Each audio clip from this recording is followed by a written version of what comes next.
week off last week with Easter, in the sense that we've been doing a sermon series here at UCCM on the Lazarus Blueprint, which is a book written by Richard and Mary Alice Cipolla. How many of you have been involved in doing this Lazarus Blueprint with me? All right, all right. Is this your first time hearing about it? Anybody? Okay. This is why I do the review. Because, you know, when we do these series, this is the 6th week. We have one more week next week, and we'll be wrapping it up. But I like to try to get everybody on the same page. The book looks like that. I don't know, do we have any more in the bookstore? You think so?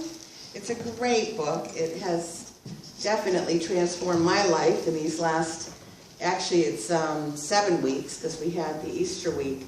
But the Lazarus Blueprint is based on one of the most familiar stories from the Gospel of John, the story of Jesus raising Lazarus from the dead. Most of us have heard that story. Some of you, it might be the first time. But what we're doing is we're exploring the story within the story. Because this miracle that occurred 2,000 years ago, or over 2,000 years ago, doesn't necessarily relate to our lives here and now on a literal, through the literal translation, but it does have a lot to give and offer us on April 12, 2015, when we understand the blueprint that Jesus was giving to us to overcome whatever situation seems impossible to overcome in our lives right here and right now. And so I had shared with you that when I was thinking of what kind of sermon series do I want to start in Lent, one of my prayer partners, Mary Masters, who's the minister at Unity of Buffalo, said, oh, you've got to do the Lazarus Blueprint. It's incredible. I pick up the book, I start reading it, and I know that this truly is something that I needed to work in my own life. I have, as many of you know, a mom that just turned 90 on November 8th, and there was something about that, that birthday that really shook me up. It didn't shake her up, it shook me up. And I started to have incredible dread and angst about when is the day that she's going to die, how is it going to happen, filled with anxiety, not able to sleep night after night after night, just consumed with fear and anxiety. And knew that I was not able to overcome this myself, the ego part of me, the BJ part. And knew that I needed an instruction sheet, and here it was, in the Lazarus Blueprint. Wow. And I can tell you, you've been sharing this journey with me. I've done a lot of personal sharing throughout this series with you, and the aha moments I was having, probably the biggest one was on the 2nd step, removing the stone, which I'll mention in just a moment what that step is. And I can tell you today, even before getting to the 6th step, I am free of the fear, the angst. It's gone. I feel great. I feel wonderful. I sleep like a baby. So I really highly recommend this. If you have something in your life that seems impossible for you to overcome, the blueprint is there for us. The blueprint consists of 6 steps for each one of us to take. And if you do this, I can guarantee you it's going to work. I've now already picked another thing, another obstacle in my life that is seemingly impossible for me to overcome. Michael Scott knows what it is, and many of you know what it is, but I'm not going to get into all the details with you, because it's still a really shameful thing in my life that I've been dealing with for 40 years. You can imagine, we're talking about an addiction. So anyway, I am off on the Lazarus Blueprint with that newest obstacle. Got to figure out what the stone is. Oh, how many people know what I'm talking about? The rest of you will think I'm using heroin or something. I shouldn't laugh, because some people are dealing with that, and it's not a joking matter. So, blueprint for healing and inner peace. That's what this guarantees us. The story within the story. So what are the steps that we've already touched on? I've already gone through 4 steps in this series. Step 1 was to turn away. Oh, before I get into the steps, I'm just going to read again for those of you who may not recall the story. This is a shorter version of it in the book. It's the Lazarus story. So this is just to get us all back on page. Now a certain man was ill, Lazarus of Bethany, the village of Mary and her sister Martha. So the sister sent a message to Jesus. Lord, he whom you love is ill. Though Jesus loved Martha and her sister and Lazarus, after having heard that Lazarus was ill, he stayed 2 days longer in the place where he was. Step 1, turn away. We'll get to that in a minute. Then after this, he said to his disciples, let us go to Judea again. And when Jesus arrived, he found that Lazarus had already been in the tomb 4 days. Now Bethany was near Jerusalem, some 2 miles away, and many of the Jews had come to Martha and Mary to console them about their brother. And when Mary came where Jesus was and saw him, she knelt at his feet and said to him, Lord, if you had been here, my brother would not have died. And he said, where have you laid him? They said to him, Lord, come and see. And then Jesus came to the tomb. It was a cave, and a stone was lying against it, and Jesus said, take away the stone. Step 2, remove the stone. Martha, the sister of the dead man, said to him, Lord, already there's a stench because he's been dead 4 days. Jesus said to her, did I not tell you that if you believed, you would see the glory of God? Step 3, great expectations. So they took away the stone. And Jesus looked upward and said, Father, I thank you for having heard me. I knew that you always hear me, but I have said this for the sake of the crowd standing here, that they may believe. Step 4, upfront thanks.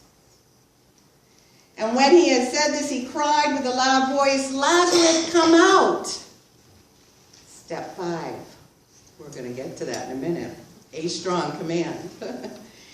And the dead man came out, his hands and feet bound with strips of cloth, and his face wrapped in a cloth. And Jesus said to them, unbind him and let him go. Step 6. I'm going to look ahead. Drop the old robe. So that's the story. And we've done 4 steps. So I can't go into depth on those 4 steps, or I won't have my 10 minutes to talk about step 5. But step 1 is to turn away. You notice that he didn't come rushing back when Martha and Mary sent for him. And really the lesson for us is to not dwell on whatever the situation is that's got you by the neck, that's got you in its grip. Now that sounds like, how can I do that? I'm thinking about this 24/7. But the lesson was not to not act on it when you need to act on it and take the appropriate steps, but don't dwell on it all the time, because when you stop dwelling on it, what message does it give your subconscious mind? This is not such a big deal. I can overcome this. If you can spend some of your day having fun, which I know a lot of you do, I see on Facebook. You're having fun out there. And plus we were here last night. I was cracking up. The musician called me out. I was laughing so hard. And so don't dwell on it. Whatever it is, don't dwell on it. Don't give it 100% of your attention. Step 2 is to remove the stone. This was, like I said earlier, just crucial for me to understand why I was feeling this angst and this fear. 90 all of a sudden represented to me, wow, Mom is really going to pass away. She's going to make her transition. Now, the fact is, Mom was raised in unity, always affirmed that she'd live to be 100. So, I've been home 10 years. I'm probably going to be home another 10. But for me, 90 was like, ooh, that's old. And I apologize if any of you are 90. But it just upset me, right? So I needed to understand, though, what it wasn't the situation that was creating the fear. There was something underlying that for me. And for all of us in the Lazarus blueprint, removing the stone is about revealing what needs to be revealed to be healed. What belief do you have? What attitude? What behavior? What is going on very deep within your soul that needs to be revealed to be healed? For me, it was a fear of abandonment issues that go back probably even before this lifetime. I shared with you that I was adopted, so I know it began in this lifetime with that situation being given away by my biological mom, but I'm sure it even precedes that, if you believe in life before birth. So removing the stone, we need to take the time to figure out what's really going on, and it's never something outside of yourself, folks. Right? Step 3 was great expectations. Great expectations. Whatever you're expecting, you're going to get. So what do you expect in this situation? And it is completely tied in with your power of faith. We have 100% faith, but where are we placing that faith? Where are we directing that faith? Are we directing it towards your most horrible, horrific outcome scenario? Or are you having faith in what it is that you want to have happen in your life? Amen. And so, going back to my situation, sometimes things are inevitable. It's inevitable my mother's going to make her transition. But it's not inevitable how I'm going to feel about it. And how I'm going to deal with it and how I'm going to move through it. See? I see. So we experience what we expect to experience.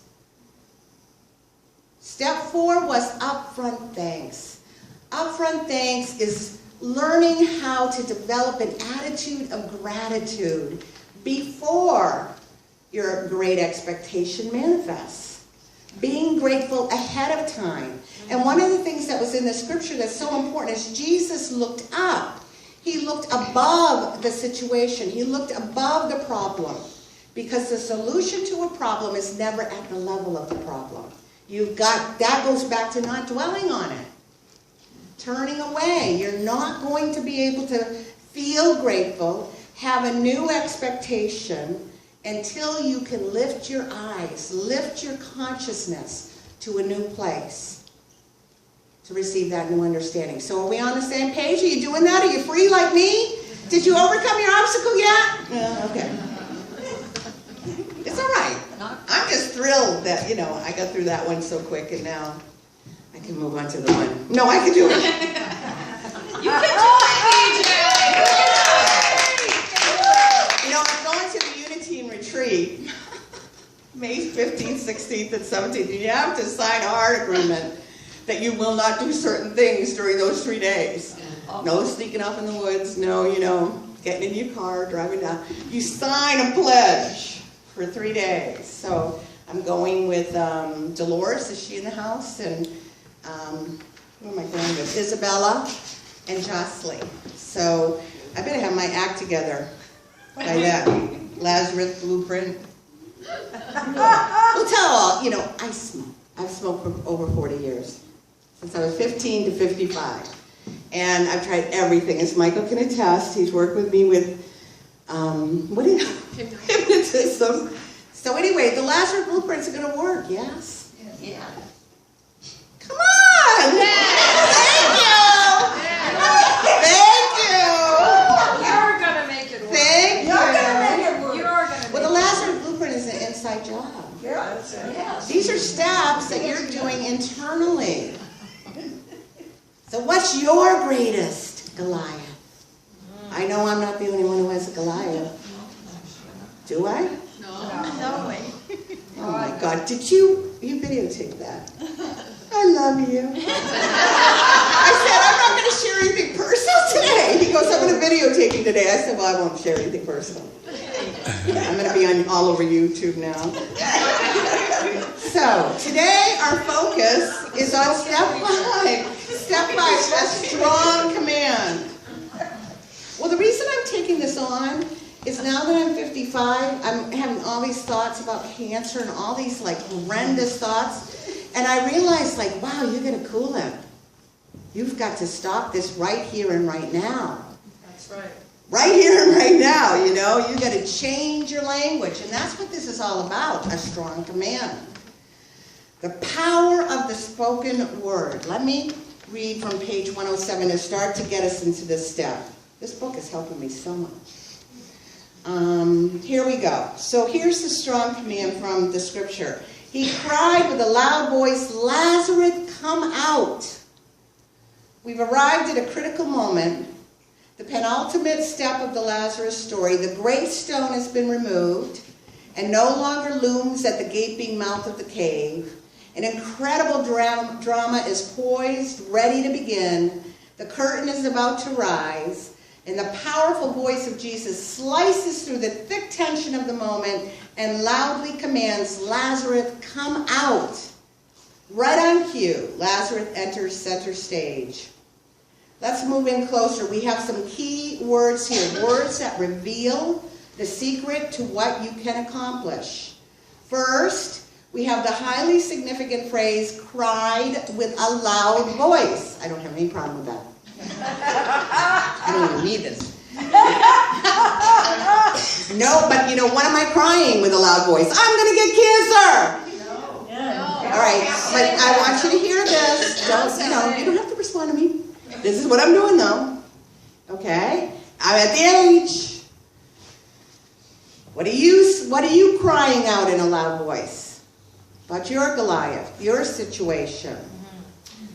All right, so no meek, unsure, timid, hesitant man. This Jesus, as he stands before the open tomb this day, he mobilizes the full volume of his voice and cries out, shouts out, when he commands Lazarus to come forth. Not with a whisper, but a roar. Does he hurl his words into that cave?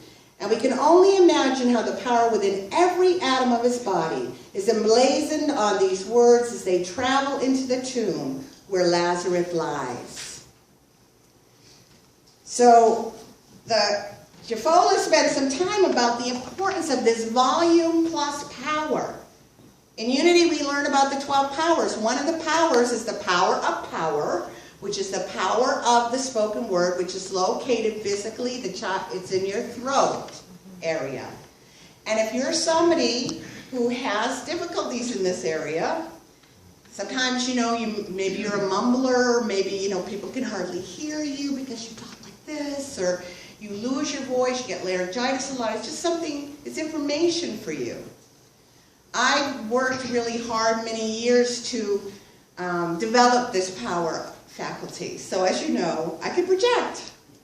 And I wasn't always like that. I wasn't always assertive. I wasn't always empowered. That was something that I really had to work a long time at. I think I've shared with you when I was in seminary, I had the worst stage fright of anybody there. I would wait till the end of class to get up and speak to people. Can you imagine? I get physically sick. My roommates would have to, my classmates would have to do Reiki on me so I could get up and speak to them. See what you can overcome? I had no idea. See? You wouldn't even recognize me back then. So power and volume is a message that we're getting in this step. With a loud voice, folks, we've been telling ourselves bad news for a very long time. Now it's time to speak loudly with the good news. That's right. The gospel means the good news. So I have to infuse my words with as much power and heartfelt emotions as I possibly can. This step requires you to own your power. To get loud. Take up some space. And you don't have to gain weight to do it. A lot of us just get fat because we feel invisible. There's other ways to take up space. Now, for those of you who are really freaking out, because I know some of you are, The Jehovah's say you can shout silently in your minds. Are you going like this now, some of you? Shouting silently in my mind and heart will work just as well if I do it boldly and with confidence. I mean, sometimes the circumstances aren't there either for us to be walking around our house saying, I am free and I'm unlimited. Okay, Mom. You know, are you all right?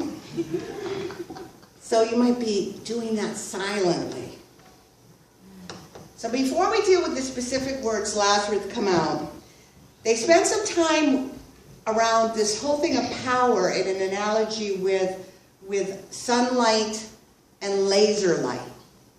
Anybody read this chapter yet? It's just so enlightening. You know, sunlight, when sunlight comes, it shines on everything. And that's a good thing. When we turn on a light in a room, everything lights up. But there's a difference between sunlight and laser light. Laser light is focused. It's direct. It's coherent. It is so powerful, it can burn a hole through steel, right? Yeah. And so what we're talking about when we're talking about the power of the spoken word is to have that word be like a laser in what it is that you want to manifest. What is your intention with your words? It's very important that we become aware of every word that we speak, because our words are saturated with energy that are either going to create or destroy. That's right. That's what's going on, folks.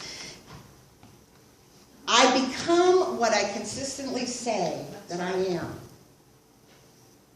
The word becomes flesh. Remember the first chapter of the Gospel of John? The word became flesh. I'm not talking about Jesus. Yes, they are. But the word is the Christ. It's the Logos. Your word becomes flesh. It dwells in me and as me. And the subconscious mind, folks, has no sense of humor. Doesn't know if you're joking around. It has no idea. All it knows is to listen to what you say and to obey. So you have to be aware of how you're speaking. Of course, I was joking around. I gave it a lot of messages I wanted to have earlier. That's why you got upset. Maybe. But think of the laser. The power of the laser is in its coherence. All light particles are in phase and all are traveling in the same direction. So if I want health and prosperity in my world, I have to speak only words of health and prosperity. Do you get it? If I want love in my world, focus on speaking words only of what? Love. Declare to the universe and myself exactly what I want.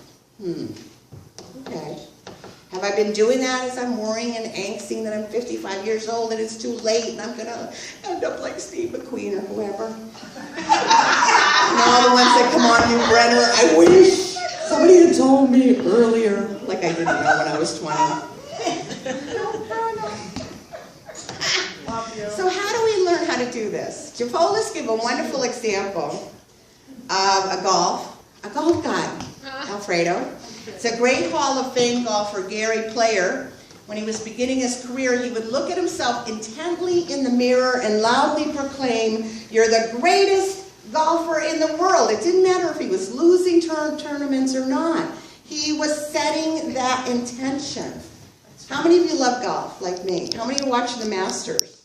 I haven't get to watch it this weekend. I'm so depressed. And Gary Player is playing. I can't see it tonight. I can't and see Gary it. Player is playing. Is Gary Player playing? Still playing. Yep. I didn't know that.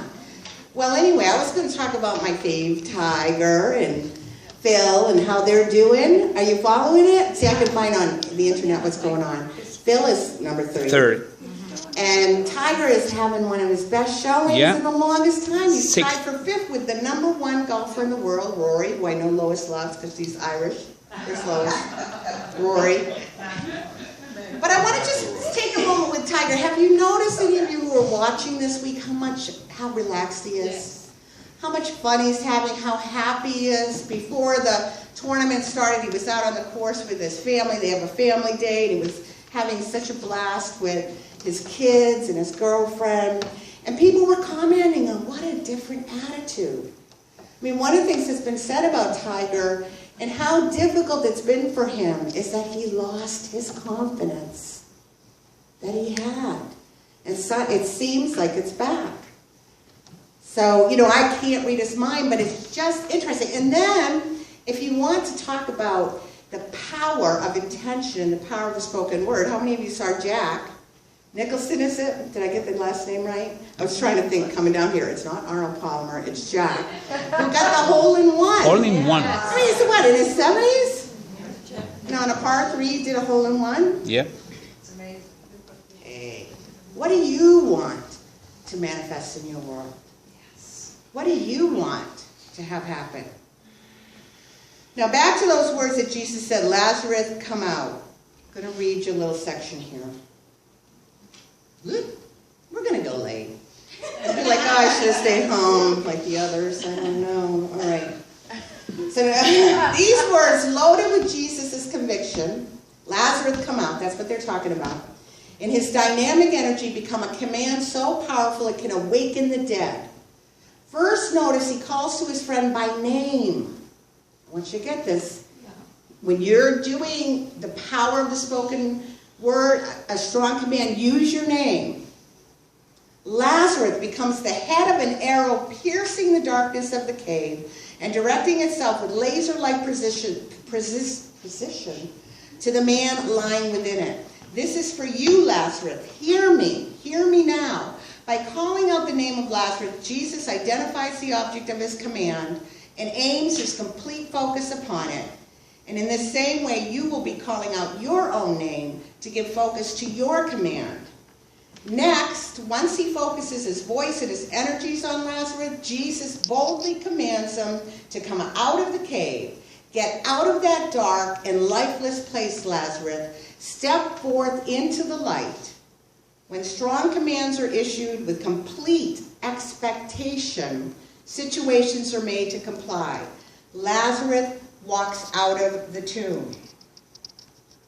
So they give us some suggestions. They say you might want to use this type of statement. Now you insert your name to begin. I'm going to say Lazarus because I can't say everybody's name. Lazarus, you are healed and restored to life. Come out in light now. Lazarus, you are free and ready to start a new life. Come out now. Lazarus, wake up to your new self.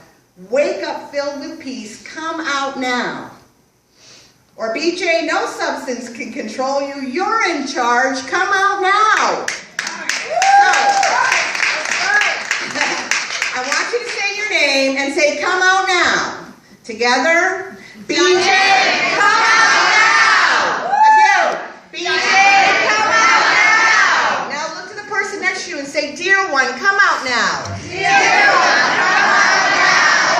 Dear one, come out now. And again, to the other side. Dear one, come out now. I love it. Now they give two incredible accounts in this book. I'm not going to read them because I thought about them. I'm like, this is maybe too much, but you need to read them. One is about somebody who used this Lazarus blueprint whose son tragically died.